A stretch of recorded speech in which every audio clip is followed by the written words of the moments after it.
Hi, I'm Matt, and this is the Lenovo Yoga 920. It's an Ultrabook that's light, portable, and has a screen that can rotate up to 360 degrees. This lets you use it in different positions, including a tablet mode that lets you use a stylus. Hi, I'm also Matt, and this is the Dell XPS 13, a traditional Ultrabook with a screen that doesn't rotate, but it's lighter, built a little better, and has a gorgeous display. So is the Dell XPS 13 the right Ultrabook for you, or should you buy the Yoga 920 instead? Let's find out. The Yoga 920 is gorgeous. It's clean, made out of all metal, and has this gorgeous hinge that resembles a classic timepiece. The hinge allows you to rotate the screen up to 360 degrees so you can use it in different positions. There's a tent mode to watch movies, tablet mode to write on, or just keep it in traditional mode to get work done. Port selection is great with two USB Type-C ports that support Thunderbolt 3, and there's a regular USB 3.0 port on the other side. The Dell XPS 13 is also beautiful with a solid, clean design and a carbon fiber deck that feels nice to the touch. It's a bit lighter and smaller than the Yoga 920, so perfect for those who want a very small form factor. Now, the screen can't rotate, but it can move back pretty far. There's no pen support, but it does a really good job at being an Ultrabook. It has one USB Type-C Thunderbolt 3 port and two USB 3.0 ports, but unlike the Yoga's 920, the XPS 13 comes with a full-size SD card slot. Now, not much is upgradable in the Yoga 920. Everything is pretty much soldered onto the motherboard, but you can buy the Yoga 920 with a Full HD or a 4K 13.9-inch display.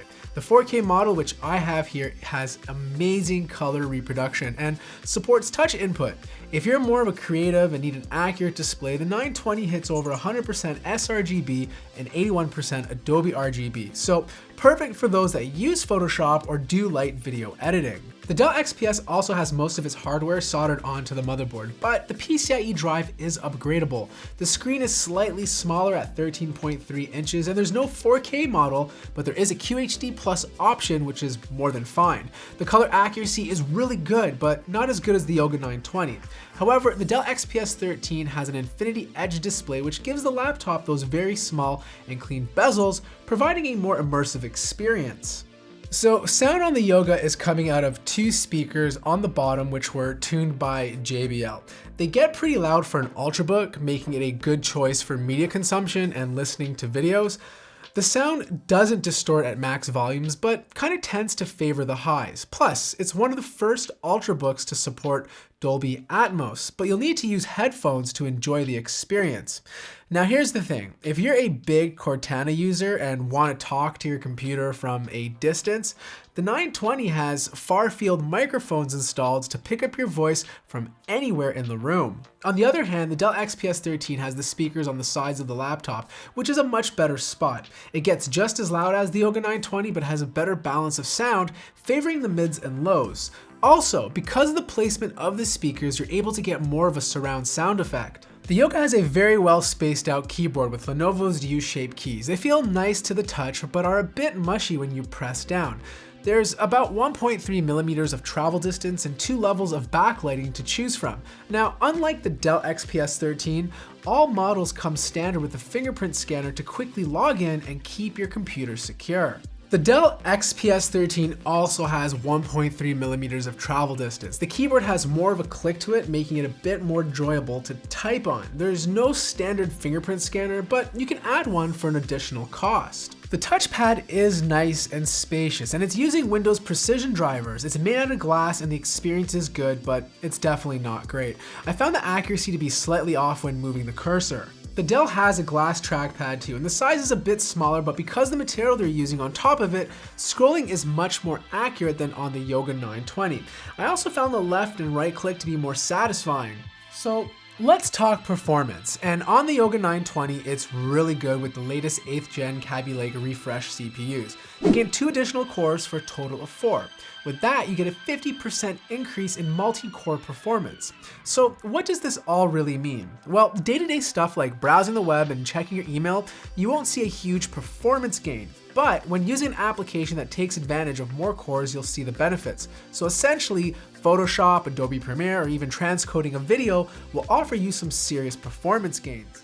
Totally, and the Dell XPS 13 is using the same CPU too. Gaming will be very similar to the previous year, but if you're a light video editor or run more intensive applications, you'll want to skip the previous model and go with this one instead. Heat management on the Yoga 920 is really good. Surface temps average around 45 degrees and CPU temperatures at full load average around 70 degrees. Now, there's no thermal throttling whatsoever. With the Yoga 910, there was complaints of loud fans. That has been resolved with the 920. At full load, the fans wouldn't exceed 40 decibels. Heat management on the Dell XPS 13 is not as good as the Yoga 920. There was some thermal throttling, but only when CPU temps would spike. At max load, the CPU temps would hover around 80 to 84 degrees Celsius, and the surface temperatures would average around 50. Fan noise under no load is dead quiet, but at max load, it would go up to 49 decibels. The Yoga 920 has good battery life, getting around 11 hours of use before needing a charge. It has a bigger 70 watt-hour battery, but has to power a bigger screen with higher resolution. Charging is fairly quick, and it uses USB Type-C to charge instead of the more traditional oval cable that the Dell uses. The XPS 13 has a 60 watt-hour battery and gets around 12 hours of use, but this is the Full HD model, so battery life should be a bit better. I'd imagine the QHD Plus model netting around 10 hours of use before needing a charge. So here's the bottom line. The Yoga 920 is more versatile, has a superior screen, faster storage speeds, allows you to write with a pen, and deals with heat management better. So if you do more design work or need the flexibility of a 2-in-1, the Yoga 920 is the better choice. But the Dell XPS 13 has superior build quality. It's smaller, has a better touchpad, and manages to do a good job at being a more traditional laptop. You should get the Dell XPS 13 over the 920 if you prefer a smaller form factor, want to save a few bucks, and don't need all the bells and whistles of a 2-in-1. That pretty much wraps up our comparison between the Dell XPS 13 and the Yoga 920. Let me know which one in the comments below is your favorite and why. If you enjoyed the video, feel free to hit the like button. If you're new to the channel, subscribe. And as always, I'll see you in the next video.